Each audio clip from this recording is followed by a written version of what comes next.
Open your legs. 3 words. That's all it took for Zola Bankston's world to shatter into 1,000 pieces she'd never put back together. She stood frozen in the marble doorway of Kong Jae-won's private bedroom, cleaning supplies trembling in her hands as the most feared Korean Mafia boss in Los Angeles rose from his bed, like a predator who'd finally cornered his prey. His shirt was unbuttoned, tattoos crawling across his chest like dark promises, and his eyes, God, those eyes. They weren't looking at a person. They were cataloging a possession. She had spent 24 years being invisible, a quiet black girl from Crenshaw trying to build a life out of echo and shadow. But in that penthouse, high above the city that had rejected her, she was suddenly terrifyingly visible. Her brain scrambled to make sense of the command, to find a context where it wasn't a death sentence for her dignity. He had been a ghost in the month she'd been working there, a powerful, deadly shadow that owned the luxury surrounding her. He was Jae-won, the Korean Mafia kingpin, a man whose reputation was built on ruthlessness and blood, and she was the maid who was only allowed to enter his sanctum when it was confirmed empty. But the schedule had lied today. Or maybe, she realized with a cold pit forming in her stomach, it hadn't. Jae-won hadn't seen her before, not really.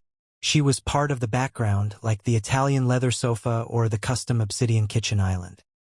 He catalogued her again, slow and deliberate, from the frayed hem of her modest black uniform to the tight coils of her natural hair, still damp from the morning's commute. His gaze rested on the small, silver insulin pen clip barely visible through the pocket of her apron. He didn't know what it was. He didn't care. It was a detail. I said. His voice was low, with a soft, Korean inflection that masked the absolute brutality of his words. Open your legs. He wasn't asking. He was commanding. This was a transaction, not a negotiation. And Zola, facing eviction, with an empty bank account and an equally empty supply of insulin, realized she was about to pay the highest price. Zola closed her eyes, the tremble moving from her hands to her knees. This was the moment survival became a currency she didn't know how to spend. In the high-stakes world of the Korean Mafia in Los Angeles, power was defined by blood, and Zola Bankston, facing Jae-won in his penthouse, was about to discover exactly what her blood was worth. But first, she was going to have to decide if she was willing to pay. Before we continue with Zola's story, I want to stop and talk to you directly. You're here. You're listening. Maybe you're driving or cooking or folding laundry. That's what we do here. We keep you company with these stories.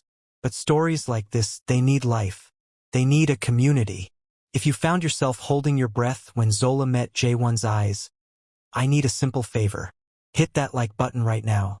It takes 1 second, but for a creator like me, it's everything. It tells the algorithm that this story matters. And if you're new here, don't watch from the shadows.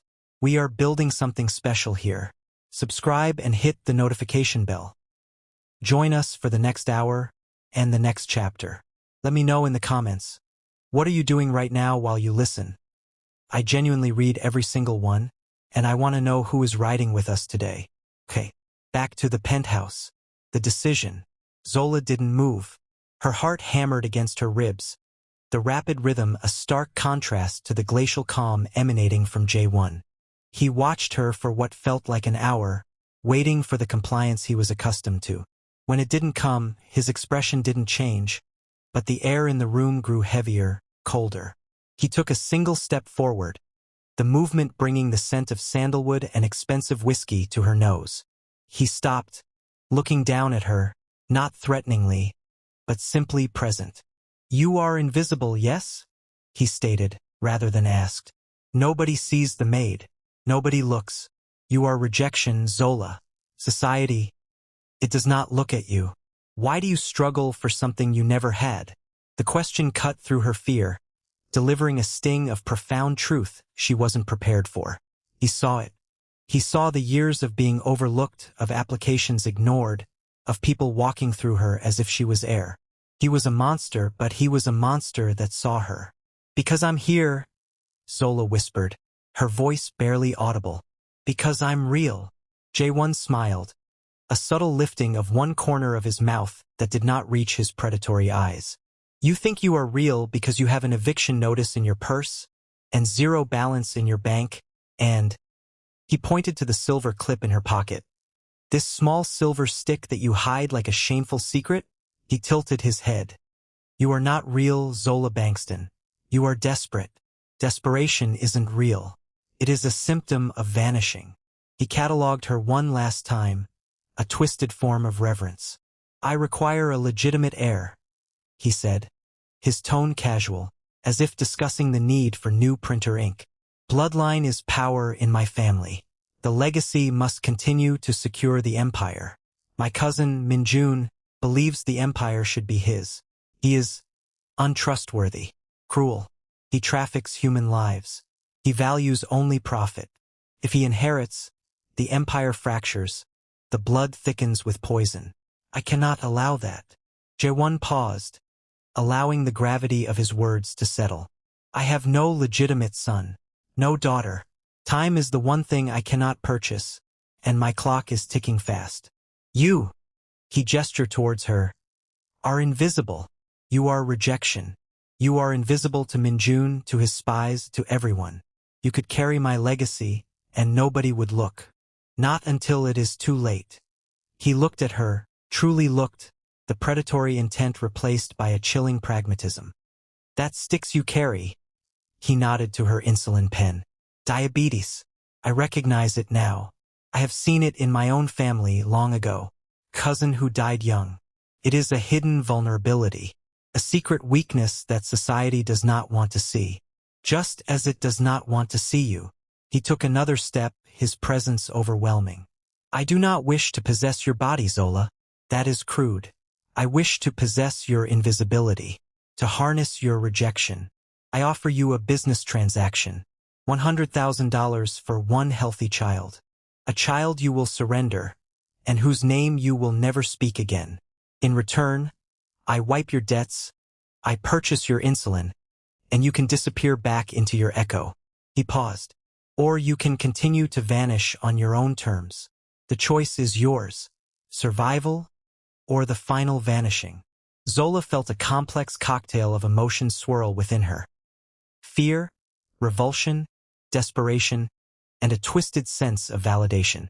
She had been offered money by a mob boss, but she was also being offered a future.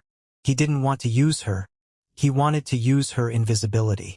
It was objectification, yes, but it was objectification that gave her identity, a purpose. He saw her diabetes not as a flaw, but as a shared strategic weakness.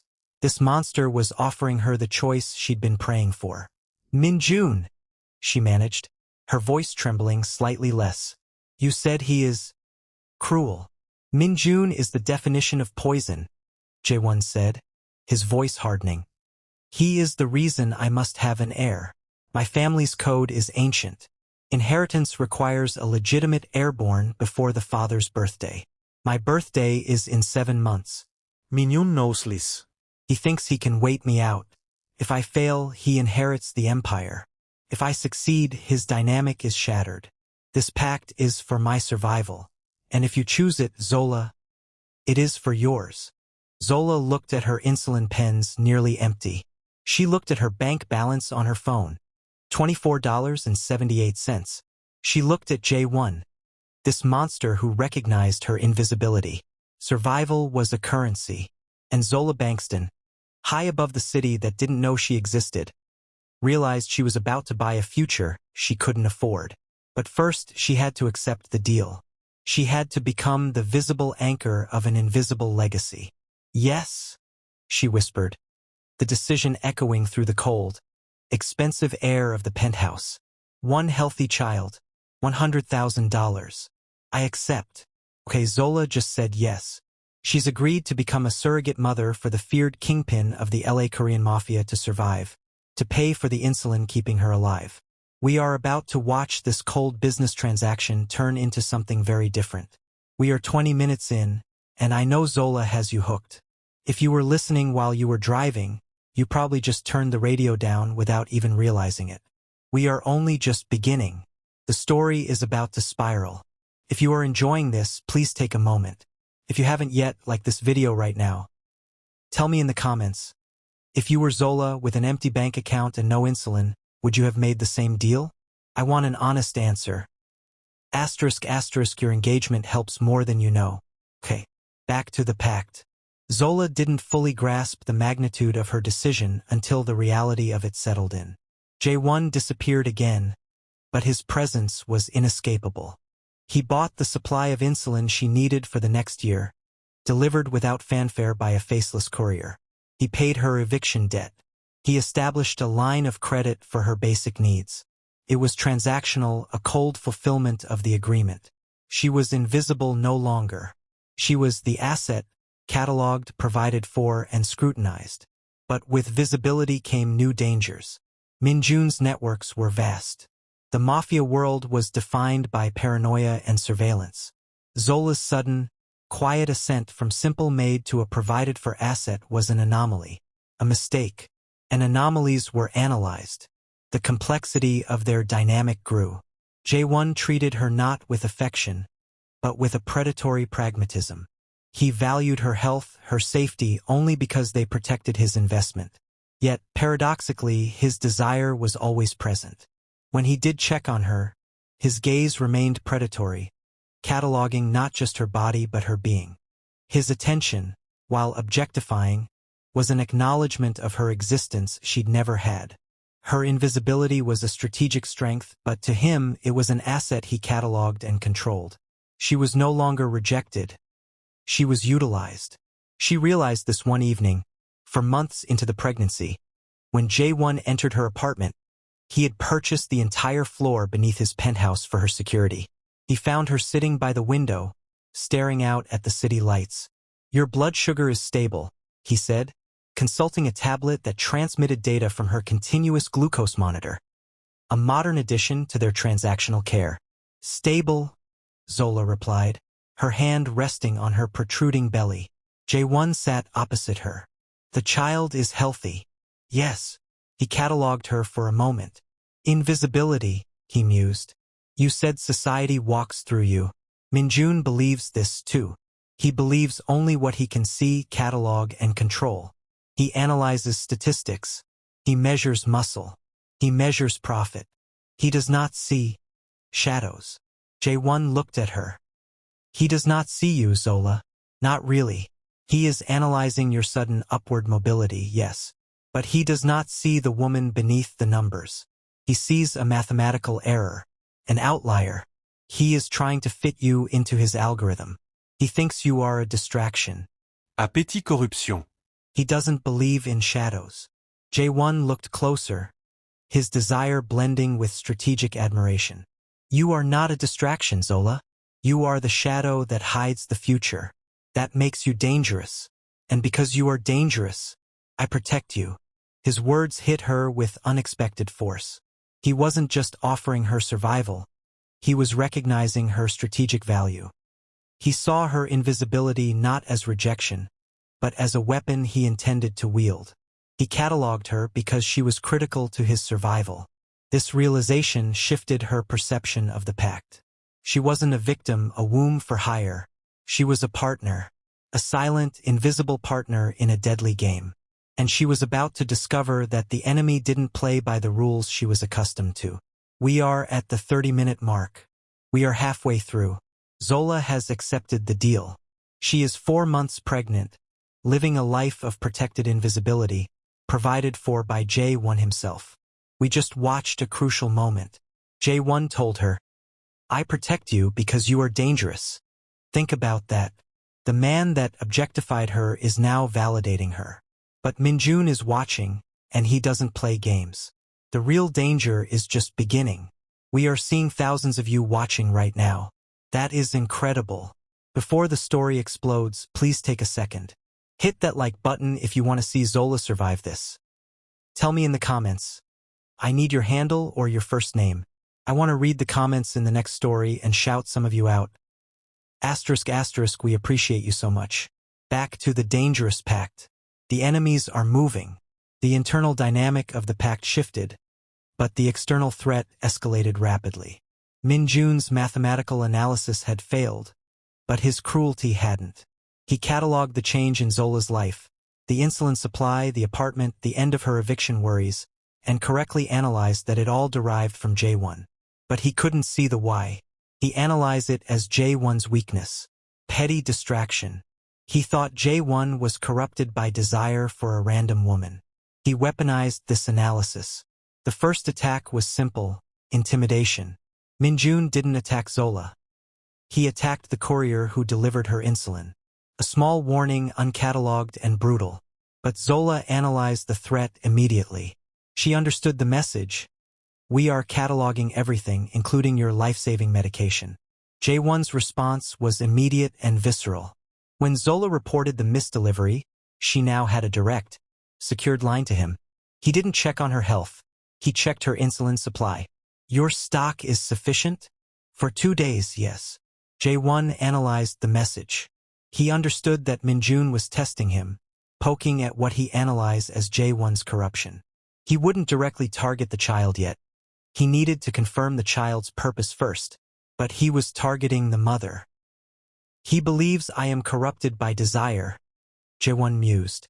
He thinks you are my weakness, a simple object of affection that can be broken to destabilize me. He does not understand the value of invisibility. He sees you, Zola, but he does not catalog your true purpose. To him, you are a random woman I keep like a pet, a minor object of desire that can be cataloged and discarded. He analyzes strength through muscle and blood, not shadows. He looked at her, his predatory gaze cataloging the growing bulge of her belly. He does not know that this shadow is the only light I have. To him, you are a disposable corruption. He will try to break you to break me.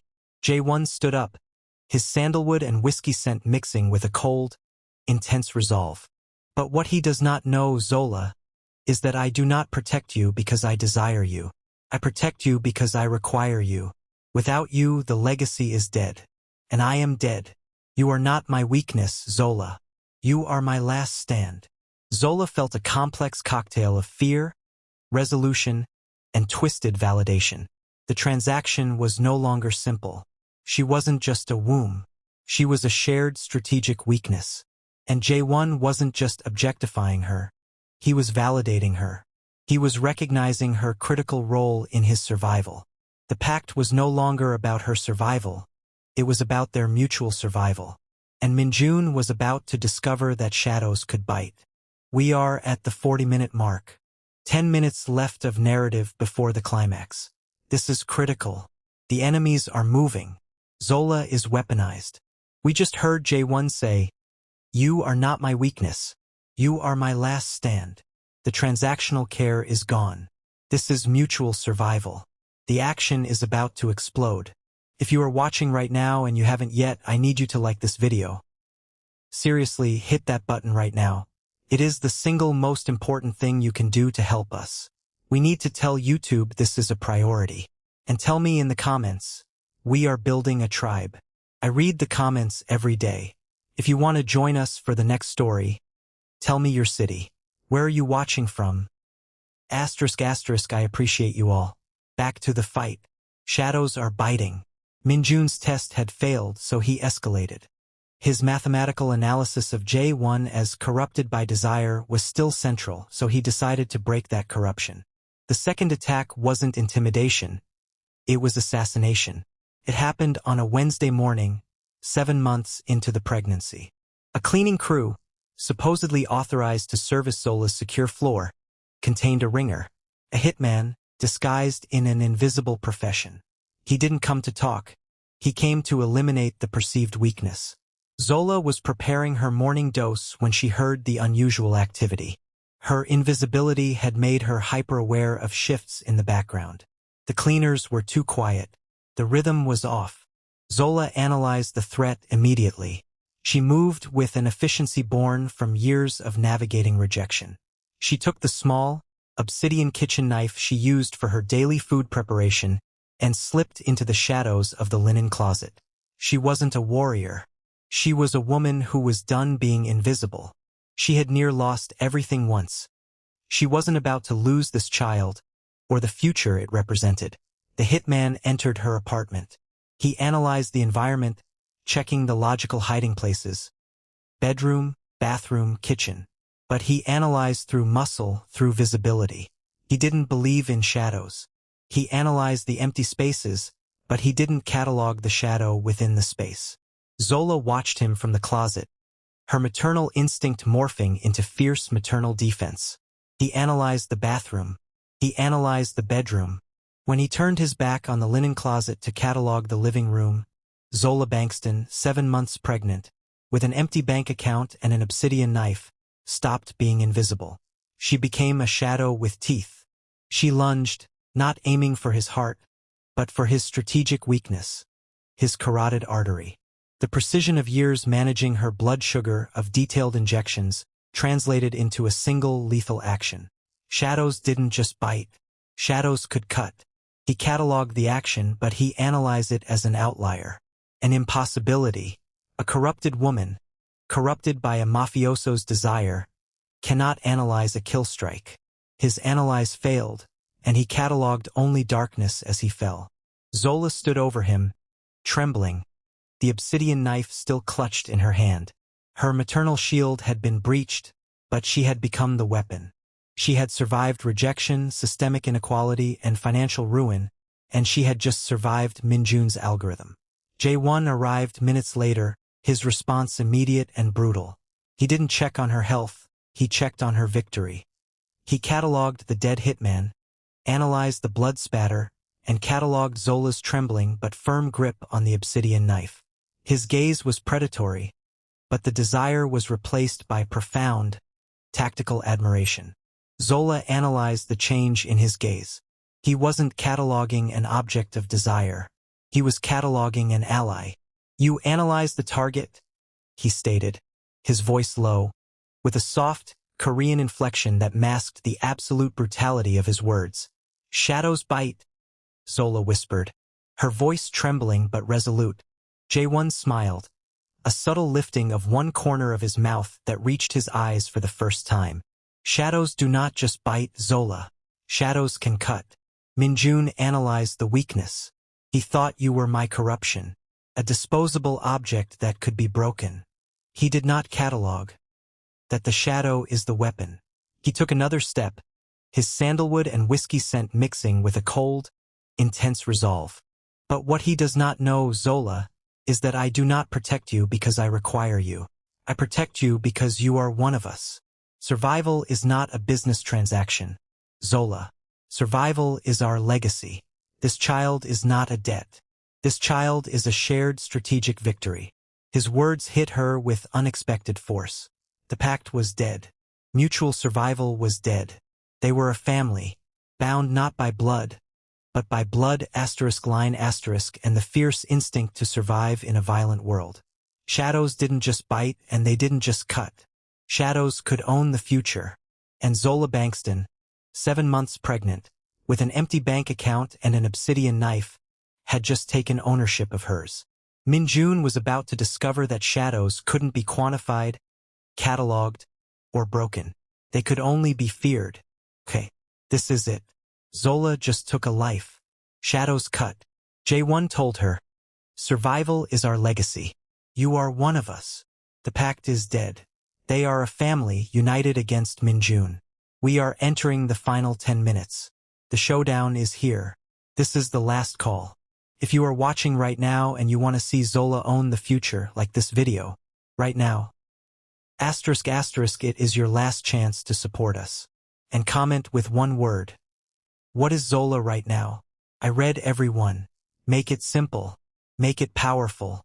Let's get to the final stand. The future is waiting.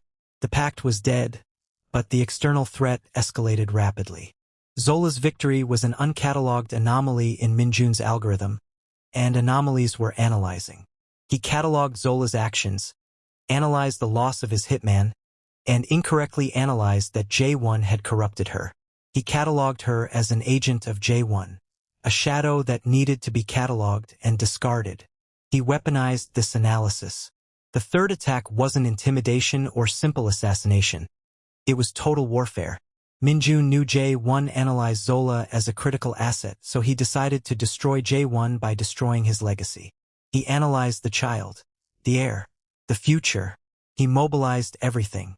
He cataloged Zola's movements, analyzed J1's security protocols, and correctly analyzed that J1 himself would be the primary protector.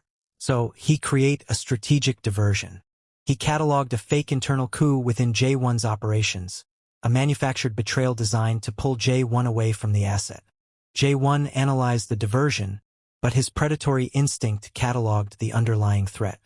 He correctly analyzed that Minjun was using a strategic diversion to create vulnerability. He analyzed that he analyzed the why but not the when. He believes I am corrupted by desire, but now he analyzed that desire has corrupted you, J1 mused. He thinks you are an asset J1 can analyze, a weapon I can catalog and wield. He does not understand that shadows are not owned. Shadows are earned. He looked at her, his gaze raw with desire and tactical admiration. He does not know, Zola, that you are not my weakness, and you are not my tool. You are the shared strategic victory that makes me human. Minjun values only what he can see, catalog, and control. He analyzes statistics. He measures profit. He does not see love. His words hit her with unexpected force.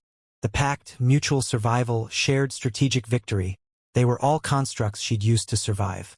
But he just defined their relationship in the one term she'd never cataloged. Love. This monster analyzed the strategic value of her love. The fight began with the diversification.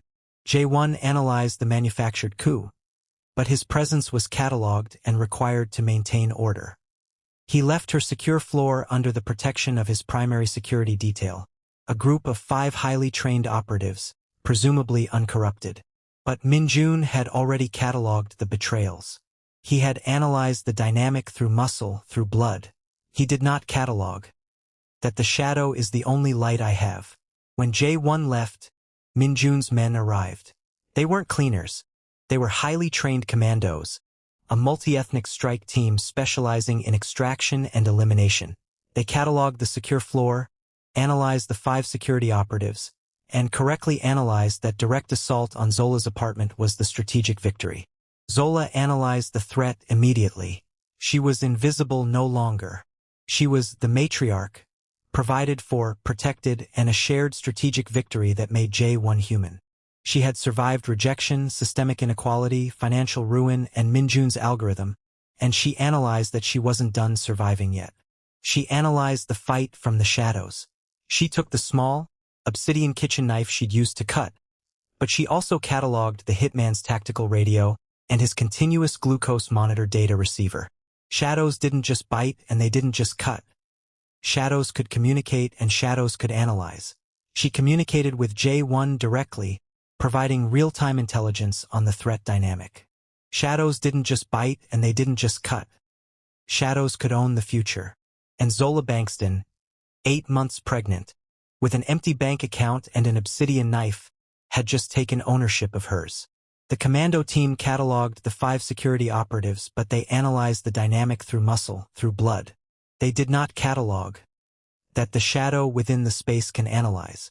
From the shadows, Zola analyzed their communications, cataloged their positions, and communicated their strategic weaknesses to J1.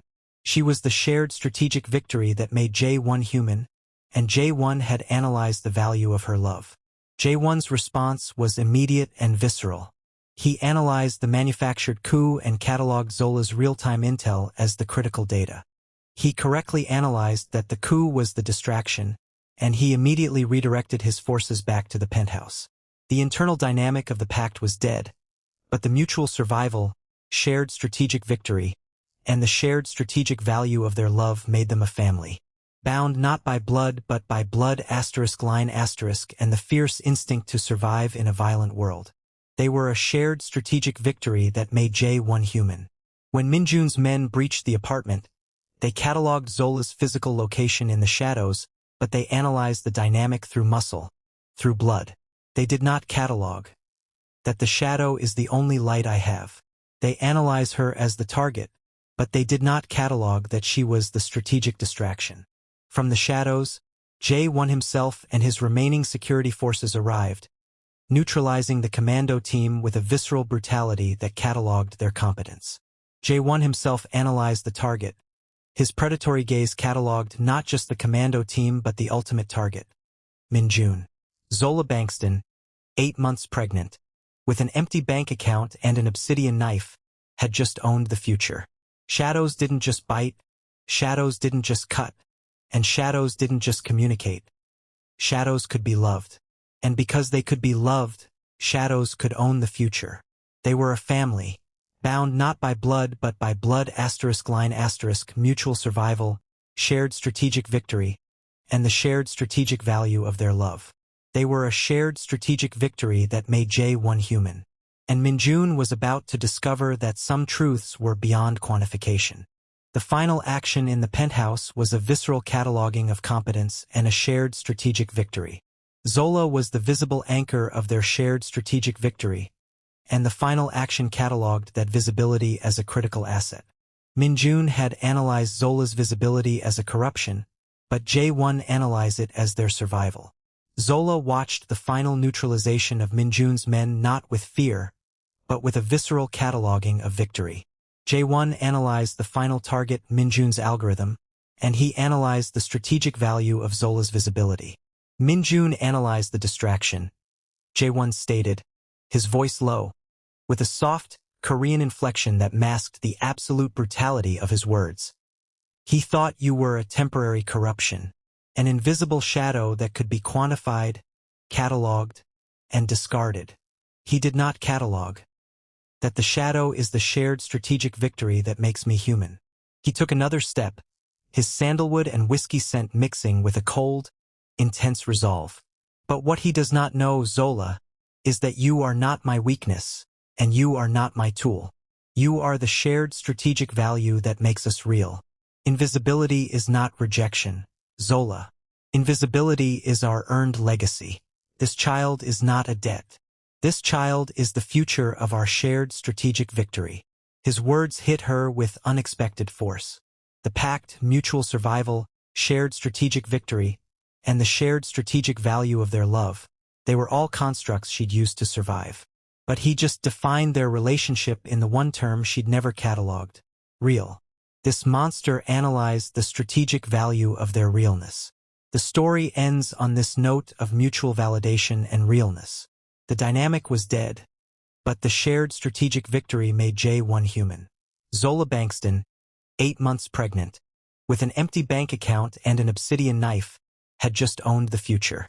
Shadows didn't just bite, and they didn't just cut. Shadows could own the future. And because they could be owned, shadows were real. Minjun was about to discover that realness was a currency beyond quantification. And Zola Bankston, in her penthouse above the city that didn't know she existed, had just taken ownership of hers. Survival was our legacy, and Zola Bankston had just owned the future. The future was real.